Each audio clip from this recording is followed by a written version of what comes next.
সেই দিনগুলি প্রত্যেক মানুষের জীবনেই কিছু সময় থাকে যেগুলো তিনির জীবনের জন্য চিরস্মরণীয় হয়ে থাকে। Hi everybody, I am Junaid Ashrafur Rahman from Bangladesh, Mymensingh district, Nandail municipality 5 number ward. Hello, আমি জুনায়েদ আশরাফুর রহমান। আমার বাড়ি বাংলাদেশের ময়মনসিংহ জেলার নান্দাইল পৌরসভার 5 নম্বর ওয়ার্ডে। আজকে আমার আলোচ্য বিষয় হচ্ছে সেই দিনগুলি। সেই দিনগুলি বলতে আমি সেটাকেই বোঝাচ্ছি যেটা হচ্ছে মানুষের জীবনে কিছু সময় থাকে যেগুলো মানুষ কখনো ভুলতে পারে না।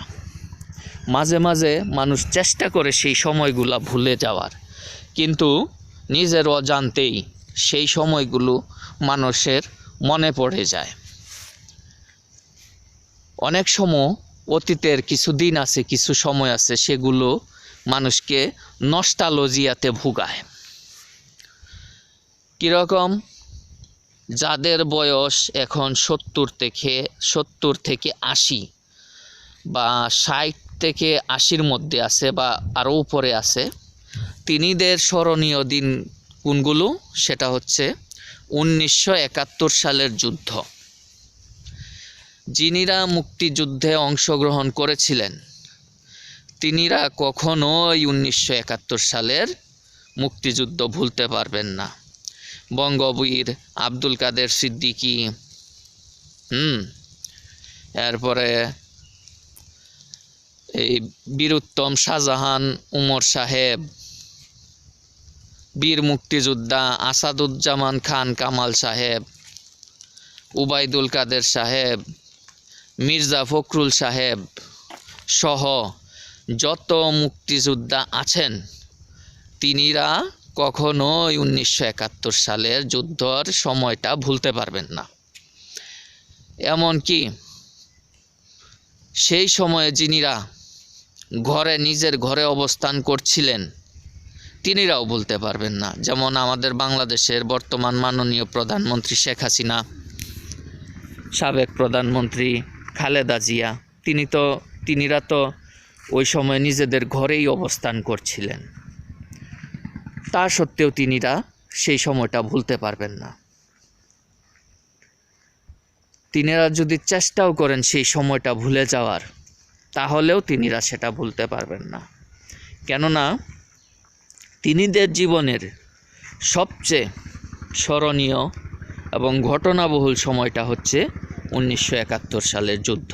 হ্যাঁ, 1975 সালে অনেকগুলো ঘটনা ঘটেছে, কিন্তু সেটা 1971 সালের যুদ্ধের মতো না।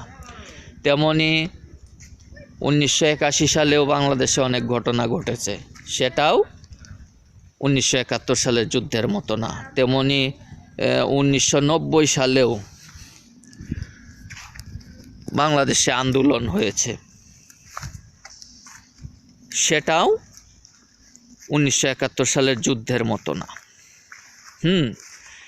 এজন্যই মানুষের জীবনে অনেক ধরনের সময় থাকে, অনেক দিন থাকে যেগুলো ভোলা সম্ভব না। হ্যাঁ, এতক্ষণ তো 1971 সালের সাথে যুক্ত বিশিষ্ট ব্যক্তিজনের কথাই বললাম, তাহলে এখন আমার কথাই বলতে হয়, তাই না? তাহলে তো আলোচনাটা অসম্পূর্ণ থেকে যায়। আপনি সঙ্গত কারণেই জিজ্ঞেস করতে পারেন যে প্রধানমন্ত্রী শেখ হাসিনার কথা বললেন, খালেদা জিয়ার কথা বললেন, এই আসাদুজ্জামান খান কামাল সাহেবের কথা বললেন, শাহজাহান উমরের সাহেবের কথা বললেন, বীরুত্তম আব্দুল কাদের সিদ্দিকী সাহেবের কথা বললেন, তো আপনার স্মরণীয় দিন বা স্মরণীয় সময়গুলো কোনটা?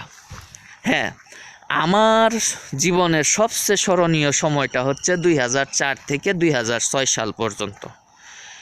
এই 3টা বছর 4, 5, 6 আমার ব্যক্তিগত জীবনে এবং আমার এবং বাংলাদেশের সিচুয়েশান ছিল অত্যন্ত উত্তপ্ত সময়। সেই সময়টা এই এক ভিডিওতে আপলোড করা সম্ভব না, ঠিক আছে? এই 3টা বছরের ঘটনা, 3টা বছর সম্পর্কে আলোচনা এই এক ভিডিওতে করা সম্ভব না। তাই আমার ভবিষ্যতের অনেক ভিডিওতে এই 2004 থেকে 2006 সাল পর্যন্ত আমি আলোচনা করব। আমার সেই ভিডিওতে আমার ব্যক্তিগত জীবনও আলোচিত হবে, আলোচনা করব, এবং রাষ্ট্রীয় বিভিন্ন ঘটনা নিয়েও আলোচনা করব।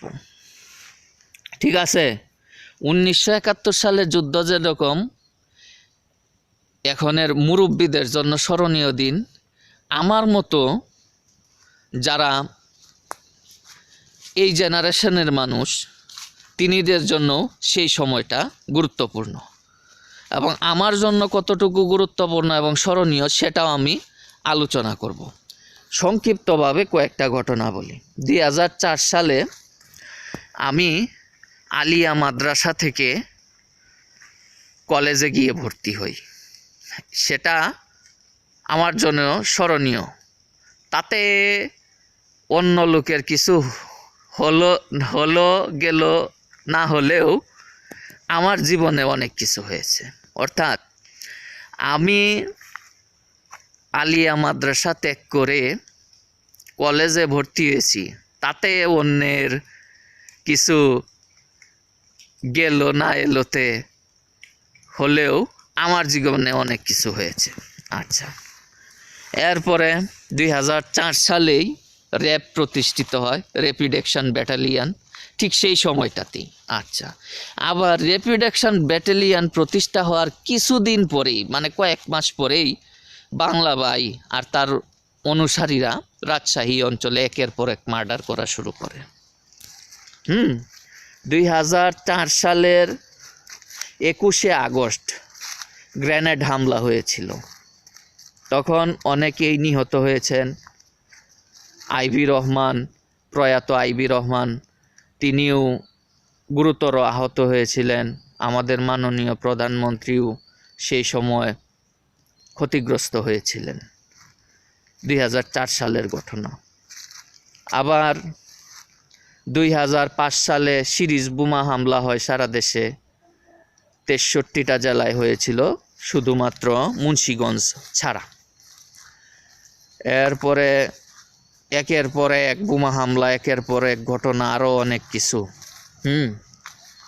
আবার সেই সময়টাতেই যখন সারা দেশে বোমা হামলা হচ্ছিল, বাংলা ভাই শাইখ আব্দুর রহমান মানুষ খুন করছিল, সেই সময় আমি মিলিটারি স্টাইলে নান্দাইলেই এক্সারসাইজ করতাম। প্রতিদিন সকালে 3 কিলোমিটার দৌড়াতাম মিলিটারি অফিসার হওয়ার জন্য।